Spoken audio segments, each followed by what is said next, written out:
నమస్తే, నేను మీ కుప్ప పద్మిని. ఇన్నాళ్ళు మీ సపోర్ట్‌ని నాకు అందిస్తూ, మీ ప్రేమని నాకు అందిస్తున్న ప్రతి ఒక్కరికి కృతజ్ఞతలు. ఇప్పుడు చూడబోతున్న ఈ వీడియో కూడా ఖచ్చితంగా మీకు ఉపయోగపడుతుంది.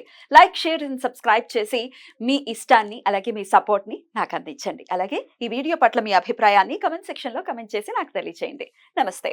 వనజ గారు, మీ ఫేవరెట్, నా ఫేవరెట్ కూడా ఏకాదశి.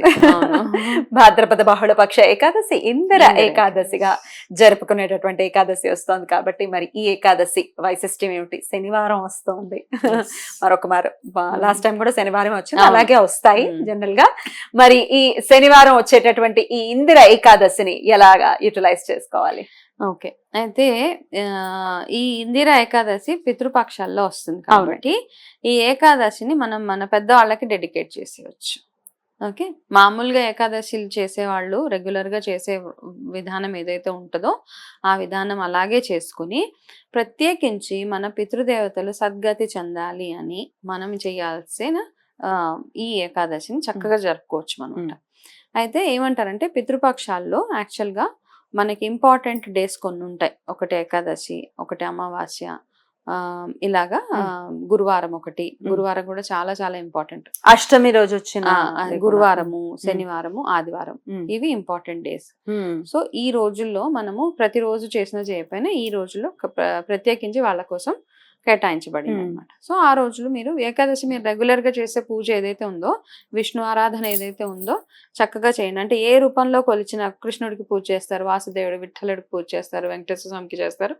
అలా మీరు ఏ రూపంలో కొలవాలనుకుంటే భగవంతుడిని ఆ రూపంలో కొలిసి తర్వాత ఇంపార్టెంట్ గా ఏంటంటే పసుపుని ఎక్కువగా వాడాలన్నమాట.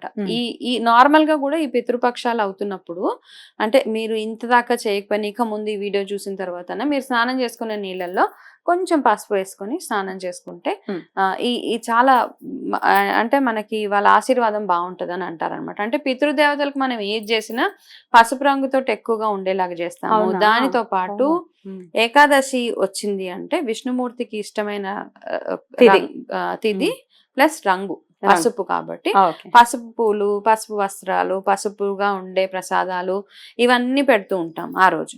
కాబట్టి వాళ్ళకు కూడా అలాగే ఆ రోజు మన పితృదేవతలు ఎవరైతే ఉన్నారో వాళ్ళందరికీ చక్కటి నైవేద్యాలు అవి పెట్టి ఆ రోజు మీరు ఎవరన్నా వాళ్ళ పేరు మీద ఏమైనా దాన ధర్మాలు చేయాలి అనుకుంటే ఆ ఏకాదశి రోజు అవసరమైన వాళ్ళకి, ఇక్కడ నీడీ అండ్ గ్రీడీ రెండు ఉన్నారు కదా,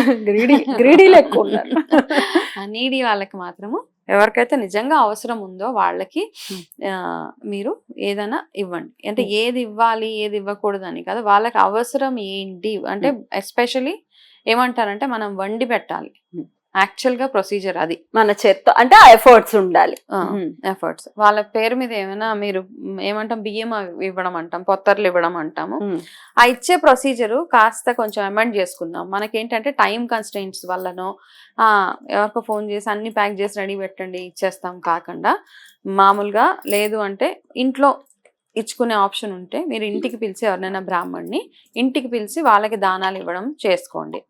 చాలా మంది ఏం చేస్తారంటే బద్ధకం ఈ విషయంలో కూడా, పెద్దవాళ్ళకి చేసి ఒక్కటే ఒక రోజు చేస్తాము, లేకపోతే ఇది ఒక్కటే సీజన్, ఈ సీజన్ లో చేస్తాం కాబట్టి వాళ్ళకి చేసేటప్పుడు తృప్తిగా అంటే పీస్ఫుల్ గా మీ మైండ్ ని పీస్ఫుల్ గా ఉంచుకొని చేయండి. ఏంటంటే కొంతమంది హడావిడి అనమాట, అబ్బా నాకు ఒక గంటే టైం ఉంది, గంటలో ఏం చేయగలుగుతాను అనేసి ఎవరికో ఫోన్ చేస్తారు, చిన్న చిన్న ప్యాకెట్స్ ఏవో ప్యాక్ చేసుకుని రమ్మంటారు, చిన్న చిన్న ప్యాక్స్ అనమాట. అంటే ఏదో ఒకటి ఎంత రెడీ అయితే ఇది చేసేటప్పుడు చూడండి ఇంట్లో వాళ్ళందరూ కలిసి చేయాలి. ఇది వాళ్ళ పేరు వాళ్ళని తలుచుకుంటూ బియ్యము, వాళ్ళకి ఇచ్చే బియ్యం కానీ పప్పులు ఉప్పులు ఏదైనా కానీ మీరు ఒక నెలకి సరిపడా ఇస్తున్నారా అవన్నీ మీరు అందరూ కలిసి, పిల్లలు కూడా ఉండారు, పిల్లలు కూడా ఉండి అందరూ దండం పెట్టుకొని మీ పితృదేవతలు అందరికి దండం పెట్టుకొని అప్పుడు మీరు ఇచ్చే దానాలు బాగా పనికొస్తాయి. అయితే ఈ పితృదేవతలకి చేయాల్సిన భాగంలో ఈసారి ఏకాదశికి ఒక మంచి రెమెడీ చెప్తా. ఇప్పుడు మనందరికి ఫ్యామిలీస్ ఎట్లా ఉన్నాయంటే అన్ని సెపరేట్ ఫ్యామిలీస్ కదా, we are not joint families. So ఒకప్పుడు అందరూ కలిసిగట్టుగా ఉండేవాళ్ళు. ఒక 5గురు అన్నదమ్ములు ఉంటే 5గురు ఒకటే ఇంట్లో ఉండేవాళ్ళు. ఇప్పుడు 5గురు సెపరేట్ గా ఉంటారు. 5గురు సెపరేట్ గా ఉన్నప్పుడు ఫర్ ఎగ్జాంపుల్ వాళ్ళ జాతకంలో వాళ్ళకి పితృదోషాలు ఉన్నాయి, లేకపోతే ఏదో ఒక కారణంగా ఒకళ్ళ జాతకంలో పితృదోషాలు ఉన్నాయి. సో మనకు అర్థమైపోతూ ఉంటుంది పితృదోషాలు ఉన్నాయంటే ఎదుగుదల లేకుండా ఇంట్లో ఏదో ఒక రకమైన గొడవలు, సమస్యలు, లాస్ట్ 99% వర్క్స్ అయిపోయి అక్కడ ఆగిపోయే పనులు కూడా ఉన్నాయన్నమాట. 91% ఇంకా ఒక్క మెట్టు ఇట్లా దాటితే అయిపోతుంది ఆ పని అన్న దగ్గర టక్మని మనకి ఆ పనులన్నీ ఆగిపోతాయి. సో ఇవన్నీ ఇండికేషన్స్ ఏంటి అంటే మనకి పితృదోషాలు ఉన్నాయని. ఈ ఏకాదశికి కానీ, ఏకాదశికి ఇంపార్టెంట్గా చేయండి, లేదు అంటే అమావాస్యకు కూడా చేసుకోవచ్చు.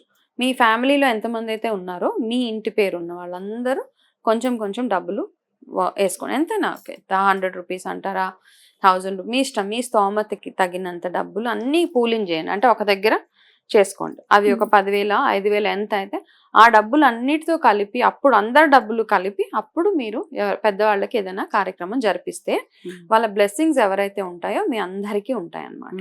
మీరు దానాలు ఇచ్చేటప్పుడు కూడా అందరూ డబ్బులు కలిపి, లేకపోతే వంట చేసి అన్నదానం కూడా చేయొచ్చు. కాకపోతే అందరి చేతుల నుంచి డబ్బులు పడాలి. అన్నదమ్ములు ఎంత 5 ఉన్నారా, 2 ఉన్నారా, 3 ఉన్నారా, ప్రతి ఒక్కరి పాకెట్లో నుంచి కాస్త డబ్బులు ఇచ్చి చేస్తే అది మీ పెద్దవాళ్ళకి అందుతుంది అనమాట.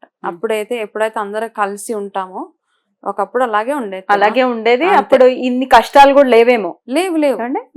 లేవు. ఒకరు లేకపోతే ఇంకొకరు ఉన్నారన్న ధైర్యం ఉండేది. ఇప్పుడు ఆ ధైర్యం లేదు కదా. ఇప్పుడు మోస్ట్ ఆఫ్ ద డిప్రెషన్స్ ఎందుకు, ఇప్పుడు న్యూక్లియర్ ఫ్యామిలీ, మళ్ళీ చిన్న చిన్న ఫ్యామిలీస్ అయిపోయి హస్బెండ్ వైఫ్ పిల్లలు కూడా చదువులకు వెళ్ళిపోతారు.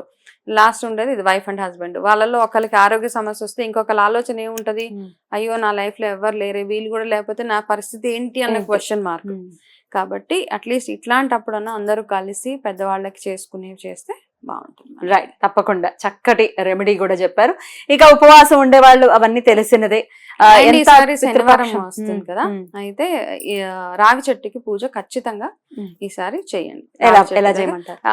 రావి చెట్టు పూజ రెగ్యులర్ గా చేసే పద్ధతిలోనే చేసుకోవచ్చు. అయితే ఏంటంటే అక్కడికి వెళ్ళి రాగి చెంబులో నీళ్ళు తీసుకొని అందులో కాస్త బెల్లం వేసి, ఒక పువ్వు అవి వేసి, అక్కడ రావి చెట్టు దగ్గర మొదట్లో ఆ నీళ్ళు పోసి ఒక దీపం వెలిగించి 108 ప్రదక్షిణలు చేసి ఓం నమో భగవతే వాసుదేవాయ నమః ఇలా ప్రదక్షిణలు చేస్తూ ఈ ఏకాదశి పితృదేవతలకి చేస్తున్నాం కాబట్టి వాళ్ళకి మంచి ముక్తి మోక్షం కలగాలని అలా తిరుగుతూ ఓం నమో భగవతే వాసుదేవాయ నమః అనుకుంటూ ఉంటే, అలా చేసినందుకు వాళ్ళకి మనకి ఇద్దరికి చాలా చాలా ఆశీర్వాదం భగవంతుడి నుంచి.